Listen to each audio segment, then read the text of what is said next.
Gadis cantik ini masuk ke dalam lift yang membuat seorang pemuda terperangah melihat kecantikannya yang sungguh sempurna itu. Setelah sampai di lantai tujuan, Samara yang merasa risih pun pergi dengan segera meninggalkan Bantu menuju kantornya yang berada di sana. Samara adalah pengacara yang menjadi pimpinan lembaga hukum tempat Bantu melamar kerja. Sehingga hari itu juga lamaran kerjanya ditolak oleh Samara karena kejadian tadi. Sementara Raj, anak miliarder ini, hidup tanpa beban. Dia tidak perlu mencari kerja ke sana kemari karena dia diminta oleh kakeknya untuk membantu perusahaan keluarganya saat ini. Perusahaan mereka sedang menghadapi intimidasi dari seorang pria bernama Sarang.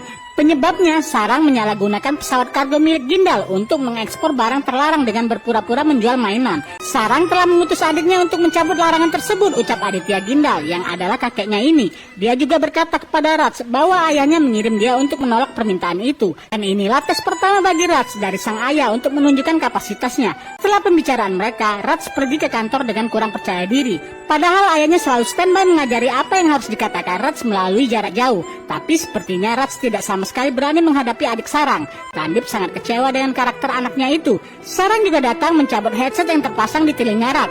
Lalu dengan terpaksa Raj siaran langsung untuk menolak permintaan Sarang mencabut larangan itu. Randip berkata tidak, dan dia sangat tegas menolaknya. Kemudian dia mengusir mereka untuk keluar dari kantor itu segera. Di kafe yang sama tempat Randip duduk sekarang, ada juga Samara yang datang menemui seseorang bernama Hasan. Saat itu Samara menolak untuk membela kasus adik Hasan di pengadilan. Dia ingin menyuapnya, tapi sang gadis menolak dengan tegas permintaan bapak ini. Pemuda yang bernama Bantu ini kebetulan sedang berada di tempat yang sama. Dia mengatakan bahwa tindakan bapak itu bisa dituntut dengan pasal melanggar ketertiban umum, intimidasi dan lainnya. Selaku sarjana hukum, Bantu sangat hafal pasal-pasal pidana. Kejadian itu menarik perhatian Randip. Bapak ini menjadi marah dan melayangkan sebuah botol ke arah Bantu. Namun Bantu menangkapnya dengan cepat. Lalu dia berkata, ini adalah sebuah perbuatan kriminal dan melanggar hukum. Keberanian serta kecerdasan Bantu membuat Randip kagum. Samara yang melihat jadi was-was guys. Bantu berkata kepada bapak itu, jika ada yang bilang tidak, itu artinya tidak. Apalagi yang mengatakan seorang wanita, tegas Bantu yang membuat Randip bertepuk tangan.